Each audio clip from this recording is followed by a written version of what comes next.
my new line of work, I thought it was all garbage.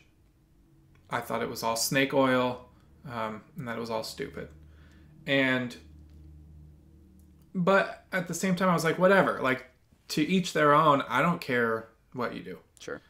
So then I got to Meridian Winds, and so I should go back and say that I started my undergrad with a super, not beat up, but an original Super Action 80 Series 1 alto saxophone that my uncle gave me. And I'm in the process of rebuilding it. I've never been able to see how it really can play because it's always been in tough shape and I didn't have a good repair person to take it to. Halfway through my undergrad, I decided to get a new horn, something a little more modern. So I got the exact horn that my teacher had, which was a silver-plated 875 EX. And that's it. I got that and I just played it. Yeah. Through the rest of my undergrad, through my master's. So my experience with like gear in that way was very minimal. I mean, I played a really beat up marching band horn through high school. And then I played the Series 1 for a little bit. And then I played the Yamaha. So I get to Meridian Winds. And the first big change is that suddenly I'm playing tons of saxophones every day. Different brands, different finishes, silver, lacquer, gold, Selmer, Yamaha, Yanagasawa, and whatever, you name it. So I immediately started to notice like, oh, there does seem to be a difference, silver versus lacquer or gold versus silver. I start just because I had the opportunity to like play all of these things. My experience before that was I was really used to my Yamaha, and when I would play another saxophone, you know, on display at a conference or something, I'd be like, oh yeah, this is also a professional saxophone. You know, like I still sound like me. It still has a middle D that's kind of sharp and a C sharp that's kind of flat. Like, cool. Yeah. But when you do it every day with all these different instruments, you start to notice, you know, it's like being a connoisseur of anything. Sure. You think coffee just tastes like coffee until you've tried a million different coffees, or bourbon, or whatever. It's all the same. So anyway, my experience with gear leading up to that point was like, it's stupid, it doesn't matter, whatever. Yeah. I started noticing differences in saxophone because of playing them all the time. The big turning point for me, I still have my silver plated 875 EX. My boss at the time was he was making an oversized left-hand thumb rest for a customer. He was making it out of solid silver, which in the industry is referred to as German silver or referred to as nickel silver. There's nickel mixed in because if it was pure silver, it'd be next to impossible to machine it and turn it into anything. Sure. So he's walking by my bench and he tosses a scrap on my bench, and it's a chunk of silver with a hole drilled out of it that's the exact size of a stock left-hand thumb rest. He's like, here, this one didn't fit or something. I got to make another one. So I'm looking at it, I'm like, wow, this looks like the exact same size as like my regular plastic thumb rest that came on my Yamaha. And I was like, my horn is silver. This is silver. Like, I'm going to make this. It's going to look cool. It was literally my entire intention. Nice. So I made a couple tweaks to it. I carved out some space so that it would fit. I added a screw on the side so that it would stay on. I popped off my plastic thumb rest. I stuck this one on. I tightened the set screw, and it looked awesome, and I put it away. It was the end of the work day. The next day, I work all day, and then I teach a private lesson. And I get my horn out. We're playing. And the entire freaking lesson, I'm like, looking at my reed, and I'm like touching my ligature. I'm like, what is happening? I sound terrible. It was just like this kind of like buzzy, it's hard to describe, but like buzzy is the only like staticky, and it was kind of like a high partial situation where I was like, it just sounds kind of like thin and ugly, and I don't know. Yeah. So, if I remember correctly, it was like a 5 o'clock lesson from 5 to 6, and then the store was open still from like 6 until 7. So I finished the lesson. I go back out to my bench. My coworkers are sitting there. And Sarah, who was my bench mate at the time, she's the clarinet specialist there. She's right next to me. She has a brilliant ear. She also has a master's degree in clarinet from Michigan State. She just has such a refined ear to like pick up small differences. So anyway, I'm standing there complaining. I'm like, man, I don't know what's going on. And I look at the horn and the silver thumb rest is there. I was like, Sarah, you don't think it's this thumb rest, do you? She's like, I don't know. So I played like a 1 octave G major scale. I took the thumb rest off, put it on my bench, played the scale again, and everyone in the room was like, whoa, that sounded way better. Like, and people that weren't even paying attention were like, what did you just change? And I was like, you guys, this can't be. Please. This cannot be. This goes against everything I believe in. Yeah. I put it back on. The problem was back.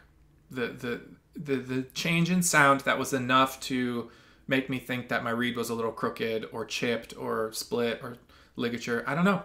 From that point on, I still try and stay neutral. I'm never going to be like, yep, buy this, it's going to fix all your problems. Right. Because that I still do not believe that is ever going to be true. But from that day on, I'm like, okay, there's got to be something to this. Now, the question is, when you're thinking about buying gear, the question is, does it make a change? If so, is the change enough to warrant the price? You know, like maybe you sound 1% better, but it's a $250 thing. But yeah, I mean, there was a crucial point. It was early on in my career. And I'm not sure if I would have noticed it if I hadn't been kind of developing a palette of noticing the differences between things, because I was playing so many different things all the time suddenly. But you know, now it's totally an option. You know, if someone's like a little bit unhappy with their sound, they'd be like, all right, well, maybe try a metal thumb hook. Because like a piece of metal attached at the bottom of the horn versus a piece of metal attached at the top of the horn. Again, I will never go on the record claiming any significant or tangible benefit. But at this point in my life, I do think that there is something there. And the consideration is always, okay, well, did it make a change? Did it make a change that you like? And is it worth the price?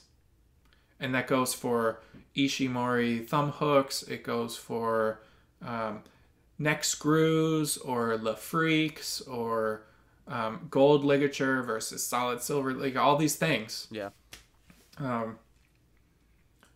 But yeah, that was a pretty big point in my life as a saxophonist, for sure. I think if there's anyone to trust, then I think you're the guy. I mean, you know, people Well, need to I go feel like I just have.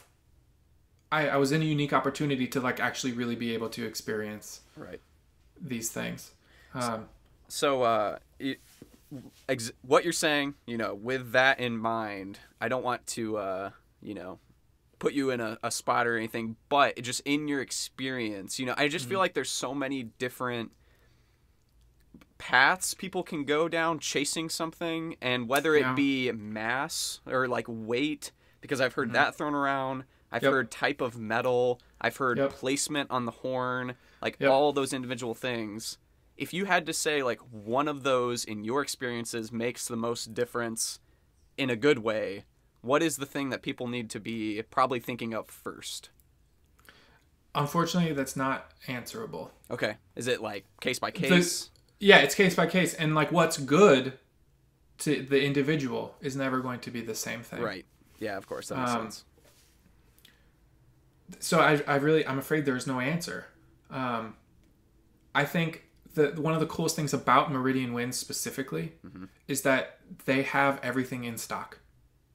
And you can try it. Right. I mean, you can't call up Woodwind Brasswind and be like, hey, give me like, you know, $2,000 worth of ligatures and let me just try them out and see what I think. Totally. So like the answer is to try it out and see.